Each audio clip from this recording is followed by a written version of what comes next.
अस्सलाम वालेकुम स्टूडेंट्स। अगला सेक्शन है 3.5 जिसमें हमने ये पढ़ना है कि एड्रेसिंग क्यों ज़रूरी है डिवाइसेस की। जब हम डिवाइसेस को कनेक्ट करते हैं आपस में तो उनको एड्रेस देना क्यों ज़रूरी है। हम अभी एक लेटर वाली मिसाल कर रहे थे जिसमें हम ख़त भेजते हैं अपने किसी दोस्त को जो कि किसी दूसरे शहर में या दूसरे मुल्क में रहता है। तो हम जब ख़त लिखते हैं ना, तो लिखने के बाद उसके इन्वेलप पे लिखते हैं कि हम किसको भेज रहे हैं, उसका एड्रेस, उसका नाम, उसका पूरा एड्रेस और उसका फ़ोन नंबर भी लिखते हैं ताकि उसी को हमारा लेटर या हमारा पार्सल मिले जिसको हम भेजना चाह रहे हैं। ठीक है, बाकी किसी के हाथ ना लगे। इसी तरह इंटरनेट पे जब हम डाटा भेजते हैं ना एक जगह से दूसरी जगह, तो उसको भी पैकेट कहा जाता है। ठीक है, इंटरनेट पे जो डाटा जाता है उसको पैकेट कहा जाता है। जो ट्रांसपोर्ट लेयर की अगर हम बात करें तो उस पर जो डाटा ट्रांसफ़र होता है वो पैकेट की शक्ल में होता है। नेटवर्क और डाटा लिंक पे उसके यूनिट ज़रा चेंज होते हैं, लेकिन जनरली उसको पैकेट कहते हैं। तो वो जो पैकेट हम भेज रहे हैं उसके अंदर भी ये लिखना ज़रूरी है कि ये कहाँ जाने लगा है, इसने कहाँ जाना है। तो उसकी मंजिल का एड्रेस लिखना उस पर ज़रूरी है। वो जो उस पर हम एड्रेस लिखते हैं ना, उसको कहा जाता है IP address, internet protocol address. ठीक है, इसको हम पढ़ेंगे आगे आईपी एड्रेस क्या होता है। लेकिन ये ज़रूरी है कि उस पर वो एड्रेस लिखा हो। अगर हम एड्रेस नहीं लिखते उस पर तो वो कहाँ जाएगा, हमें कुछ पता नहीं है। फिर जिस डिवाइस का आईपी एड्रेस उसको हम देंगे कि भाई इसके लिए है ये पैकेट, उस डिवाइस में ख़ास पोर्ट नंबर होगा जिस पोर्ट नंबर पे जाके वो डाटा अपना रखेगा। ठीक है ना, जिससे एक बिल्डिंग है पूरी, जो एक डिवाइस है वो तो बिल्डिंग की तरह है, उसमें तो बहुत कुछ है। अब उस बिल्डिंग में कौन से वाले रूम में डाटा भेजना है, एक ख़ास पोर्ट नंबर पे वो रख देगा। वहाँ से फिर वो जिस एप्लीकेशन के लिए होगा वो उठा लेगी। फॉर एग्जांपल व्हाट्सएप है तो उसका एक पोर्ट नंबर है। ठीक है, अगर वो ब्राउज़र में दिखाना है तो उसका एक पोर्ट नंबर होगा। तो वो एक पोर्ट नंबर से उसको पहचाना जाएगा। जिस तरह एक बिल्डिंग में या एक रूम में, लेट्स से एक घर में 10 लोग रहते हैं, तो उनमें से किसके लिए है वो, उसका नाम लिखा होगा कि भाई इस एप्लीकेशन के लिए। अब मोबाइल में तो 10-20 एप्लीकेशंस होती हैं, उनमें से किस एप्लीकेशन के लिए है, उस एप्लीकेशन का एक पोर्ट नंबर होगा। यानी एक तो आईपी एड्रेस होगा, वो तो डिवाइस का होगा ना कि भाई ये मकान नंबर है। फिर उस मकान नंबर में किसके लिए, वो नाम जो होता है उसको पोर्ट नंबर कहा जाता है। अच्छा, एड्रेसिंग की अहमियत क्या है। ये टेलीफोन और नेटवर्क में जो एड्रेसिंग है उसका मुवाजना करें। हम ये पढ़ चुके हैं एड्रेसिंग क्यों ज़रूरी है। टेलीफोन में तो हमारे पास एक नंबर होता है, हम वो नंबर डायल करते हैं और उसके थ्रू हमारा जो मैसेज है या जो कॉल है जो हम सेलुलर नेटवर्क पे करते हैं सिम से, वो चली जाती है अगले बंदे तक। लेकिन इंटरनेट पे जो हम कॉल करते हैं व्हाट्सएप के ज़रिए या फेसबुक के ज़रिए या किसी और एप्लीकेशन के ज़रिए से, या जो डाटा हम इंटरनेट पे ट्रांसफ़र करते हैं वो जाता है आईपी एड्रेस के ज़रिए से। हर डिवाइस का आईपी एड्रेस डिफरेंट होता है और आईपी एड्रेस असाइन करने के ना, आईपी एड्रेसेस देने के डिवाइसेस को 2 तरीके हैं। एक तो होता है स्टैटिक आईपी एड्रेस, यानी एक जब डिवाइस पहली दफ़ा इंटरनेट से कनेक्ट हुई ना तो उसको एक एड्रेस दे दिया हमने और वो कभी चेंज नहीं होता।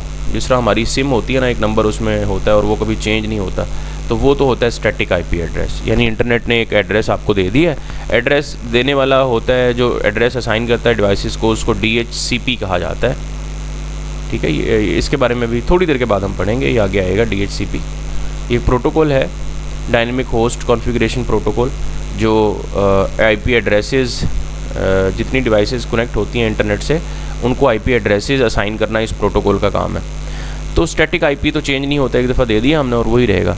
लेकिन आमतौर पे ना आईपी एड्रेसेस डायनेमिक नहीं होते, वो स्टैटिक नहीं होते, वो डायनेमिक होते हैं। डायनेमिक का मतलब ये है कि जब भी नई डिवाइस इंटरनेट से कनेक्ट होगी, फॉर एग्जांपल मैंने मोबाइल को एक दिन कनेक्ट किया इंटरनेट से, उसको एक आईपी मिला, अगले दिन कनेक्ट किया तो उसको नया आईपी मिल जाएगा, एक नया आईपी एड्रेस मिल जाएगा। हमेशा एक नहीं मिलेगा, हर दफ़ा चेंज होगा। इसके फ़ायदे भी हैं, ठीक है, ज़्यादा फ़ायदे हैं, नुकसान कम है। तो डायनेमिक आईपी एड्रेस आमतौर पे मिलता है, यानी चेंज हो जाता है हर दफ़ा। डायनेमिक का मतलब कि रन टाइम पे कोई भी एड्रेस उसको मिल सकता है जो अवेलेबल है। अच्छा, अब अगला सेक्शन है HTTP रिक्वेस्ट भेजना और HTTP रिस्पांस वसूल करना। हम इसको इसी वीडियो में कर रहे हैं, दोनों सेक्शंस को, 3.5 3.6 को। ओके, इंटरनेट पे जब हम वेब ब्राउजिंग करते हैं ना, एक तो ये है कि हमने व्हाट्सएप खोल लिया, ठीक है, एक आईपी हमें मिला और कुछ प्रोटोकॉल को यूज़ करते हुए डाटा हमारे पास आ गया या हमने भेज दिया। लेकिन जब आप ब्राउजिंग करते हैं, ब्राउजिंग का मतलब क्या है, जब हम इंटरनेट पे बात करते हैं, ये ब्राउज़र के थ्रू गूगल क्रोम खोलते हैं या इंटरनेट एक्सप्लोरर खोल लेते हैं या फिर हम मोज़िला खोल लेते हैं या हम जो है वो किसी भी ब्राउज़र में बैठ के किसी वेबसाइट को खोलते हैं। ये समझ लें कि किसी वेबसाइट को खोलते हैं, हम एक वेबसाइट खोलते हैं, W3 स्कूल एक वेबसाइट है, बहुत अच्छी, लर्निंग के लिए बहुत अच्छी है। तो हम इसको ओपन करते हैं। अब ये जो वेबसाइट हमारे सामने खुली है ना, इस पर जो सारी लैंग्वेज है जो सामने हमें नज़र आ रही है, दिस इज़ HTML। ये 5वें चैप्टर में आएगी आपके 9th के सिलेबस में।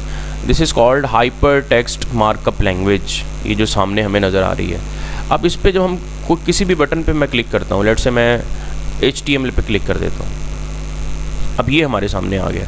इसके बाद मैं यहाँ किसी लेफ़्ट साइड से किसी और मेन्यू पे क्लिक करता हूँ, HTML फॉर्मेटिंग, ये फॉर्मेटिंग आ गई, ठीक है। अब ये जो मैं क्लिक कर रहा हूँ ना किसी भी बटन पे, नेक्स्ट के बटन पे क्लिक करता हूँ, तो जब मैं क्लिक करता हूँ तो ये एक रिक्वेस्ट जाती है। रिक्वेस्ट कहाँ जाती है? ये जाती है एक सर्वर के पास, क्योंकि हम भेज रहे हैं request from a web browser, और वेब ब्राउज़र में ये जो सब कुछ लिखा हुआ है ये है एक लैंग्वेज जिसको कहा जाता है HTML, ठीक है। HTML से बैठ के अगर हम रिक्वेस्ट भेज रहे हैं तो वो रिक्वेस्ट जाएगी HTTP सर्वर के पास, ठीक है, यूनिफॉर्म रिसोर्स लोकेटर के थ्रू हो जाएगी। जो ऊपर ये एड्रेस लिखा होता है ना, ये वाला, ये जो एड्रेस है, ये जो एड्रेस लिखा हुआ है, इसको कहा जाता है URL, यूनिफॉर्म रिसोर्स लोकेटर, जो वेबसाइट का एड्रेस होता है या वेबसाइट का नाम जिसको हम कहते हैं कि ये वेबसाइट का नाम है। तो वो रिक्वेस्ट जाती है इस तरह से, जिस तरह से ये pakistan.gov.pk पाकिस्तान की सरकारी वेबसाइट है, इसका एड्रेस है। तो हम जब ये रिक्वेस्ट भेजते हैं वेबसाइट के थ्रू, ठीक है, किसी ब्राउज़र में, तो इसमें HTML की शक्ल में सब कुछ लिखा होता है। तो HTML की शक्ल में जो रिक्वेस्ट जाती है उसको कहा जाता है HTTP रिक्वेस्ट, HTTP रिक्वेस्ट, और ये जाएगी वर्ल्ड वाइड वेब के थ्रू, यानी जो दुनिया में एक इंटरनेट का निज़ाम है जो वेबसाइट्स के थ्रू चल रहा है। अच्छा, अब इस रिक्वेस्ट को जो हम भेज रहे हैं ना, HTTP रिक्वेस्ट, इसके लिए ख़ास किस्म के सर्वर होते हैं जिनको HTTP सर्वर कहा जाता है। सर्वर हम जानते हैं क्या होता है, अगर आपको नहीं पता तो पीछे वाली वीडियोस में देख लें जिसमें हम सर्वर को डिस्कस किया था। इसलिए मैं कहता हूँ कि तरतीब में देखा करें ताकि कुछ मिस ना हो। तो HTTP सर्वर होगा, उसके पास ये रिक्वेस्ट जाएगी और वो इस रिक्वेस्ट के को रिस्पॉन्स करेगा। अब रिस्पॉन्स कैसे करेगा?